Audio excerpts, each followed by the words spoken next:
I was excluded from my sister's wedding for not being aesthetic enough, so I packed my bags, disappeared to Mexico, and watched her perfect fairy tale burn from a beach chair.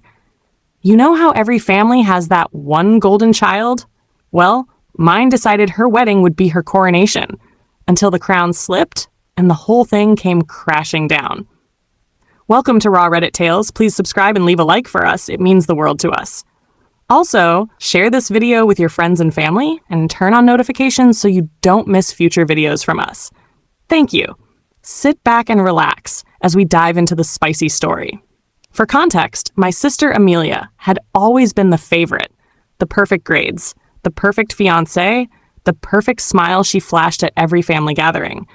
I didn't mind it until she started treating me like a prop in her picture-perfect life. When she got engaged, I was genuinely thrilled. I helped her pick dresses, taste cakes, even stayed up till 2 a.m. designing her digital invitations. But when the bridal lineup was announced, my name wasn't there. She looked me straight in the eye and said, "It's not personal. I just want a certain aesthetic, and you don't really fit the look." I laughed at first, thinking it was a joke. But the silence that followed was heavy, humiliating. My mother looked down at her hands. My father changed the subject. I felt like I'd been slapped in front of the entire family and told to smile through it. That night, I sat in my car in front of my apartment, sobbing into the steering wheel, realizing I wasn't just left out. I was unwanted. So I did something I'd never done before. I booked a solo trip to Mexico for the same week as her wedding. No bridesmaid duties, no fake smiles, no pretending I wasn't hurt. Just me, sand, and silence. The morning I left, Amelia texted me, "Hope you enjoy your little pity vacation." I didn't respond. I just turned off my phone and boarded the plane. When I landed, something shifted. The air felt lighter. For once, I wasn't orbiting around someone else's happiness. But peace has a funny way of turning into karma. And as I sipped a drink under the sun 2 days later, karma started calling. My phone started buzzing like a swarm of bees in the middle of paradise. I almost ignored it. I mean, I came here to disconnect, but the notifications just kept piling up. Missed calls from my mom, texts from my cousin, even a few from friends who were at the wedding. My stomach dropped.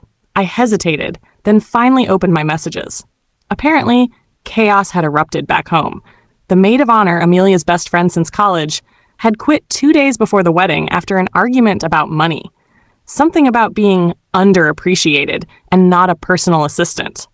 Then, the hairstylist canceled last minute. The caterer brought the wrong order, seafood instead of steak. And to top it off, it started raining on their perfect outdoor ceremony. Now, I'm not a saint, but tell me honestly, if you were in my shoes, would you have laughed a little? Be honest. Drop your thoughts in the comment section below. I really want to know what you'd do, because I tried to hold it in, I really did, but I snorted into my drink. Karma was having a field day, and I wasn't about to interrupt. I lounged by the pool, watching the sunset bleed across the ocean, wondering if Amelia was finally realizing that perfection isn't something you can control. That maybe, just maybe, excluding people who love you has a price. Still, part of me felt guilty. This was my sister. No matter what she did, I didn't want her happiness destroyed. So I sent a simple text to Mom, "Is everyone okay?" She replied instantly, "It's bad. Just enjoy your trip." That message said it all. They didn't want me involved, so I didn't involve myself. I put my phone face down and ordered another drink. But as the night went on, something started gnawing at me. A new message from my cousin popped up.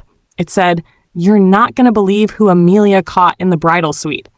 My heart raced. My first thought was the groom. My second thought, please don't let it be what I think it is. I replied, fingers shaking, "What happened?" Her response came instantly, just 2 words that sent my drink crashing to the floor.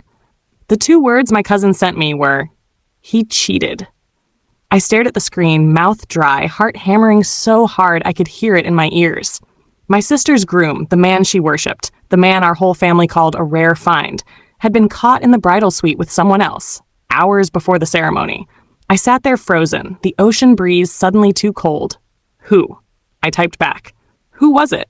My cousin's reply came a minute later, and I swear it nearly made me drop my phone again. One of the bridesmaids.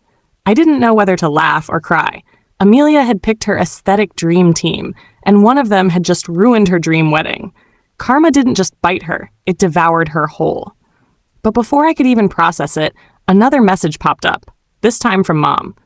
"Where are you? Are you happy now?" That stopped me cold. Happy? I blinked at the screen, reading the message over and over. Then another came through, harsher. "Your sister is in pieces. She says you cursed this wedding with your negativity. You shouldn't have left. You should have been here." Can you believe that? I was thousands of miles away, sipping a margarita, and somehow it was still my fault. Tell me, what would you have done if your own mother blamed you for something like that? Drop your thoughts in the comments below, because honestly, I still can't decide if I should have screamed or laughed. I typed back slowly, "Mom, I didn't curse anything. I wasn't even there." But she didn't respond.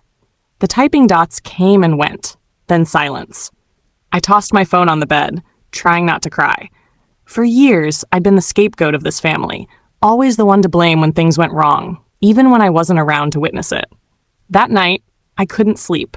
The waves outside sounded restless, like they knew something else was coming. I kept replaying Amelia's cruel words in my head. "You don't fit the look." Maybe I didn't. Maybe I never did. But as I lay there staring at the ceiling, I couldn't shake one thought.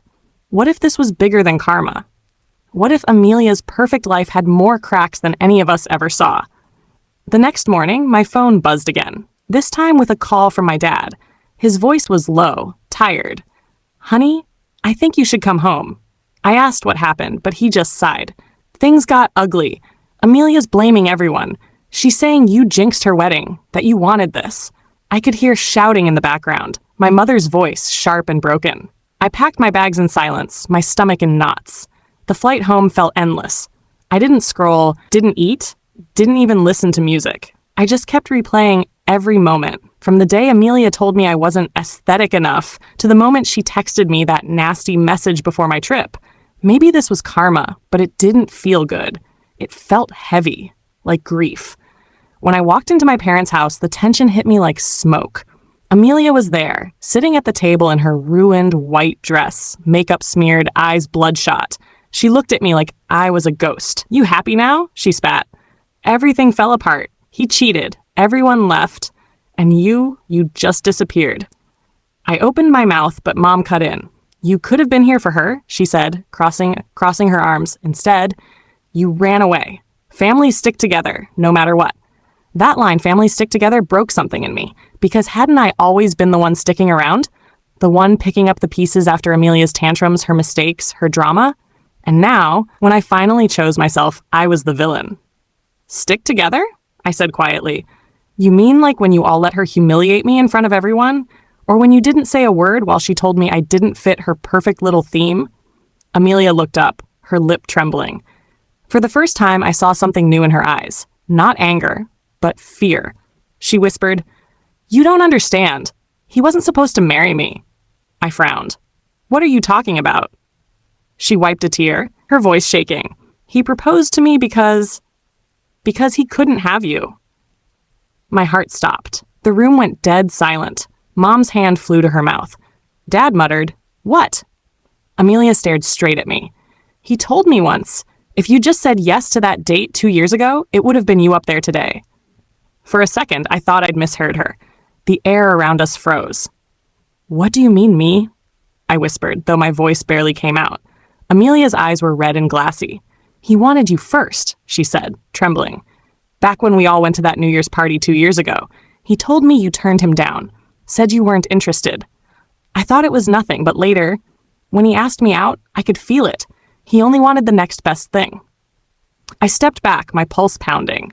My own sister had married a man who once tried to date me, and I had no idea. Suddenly, so many things made sense. The awkward looks, the way he'd avoid eye contact whenever I came around, the strange tension at family dinners. But Amelia's confession didn't stop there. "He used to ask about you," she said bitterly.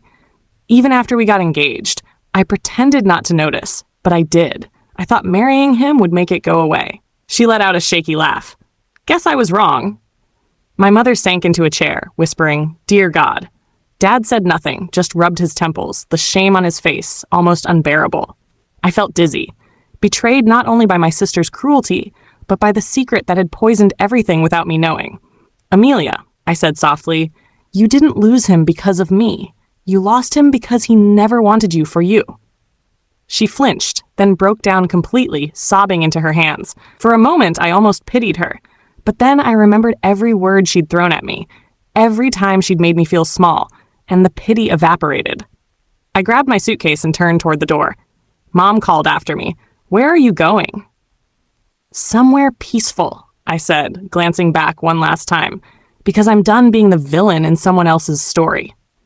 Outside, the sky was gray, heavy with rain, the same rain that had ruined Amelia's wedding.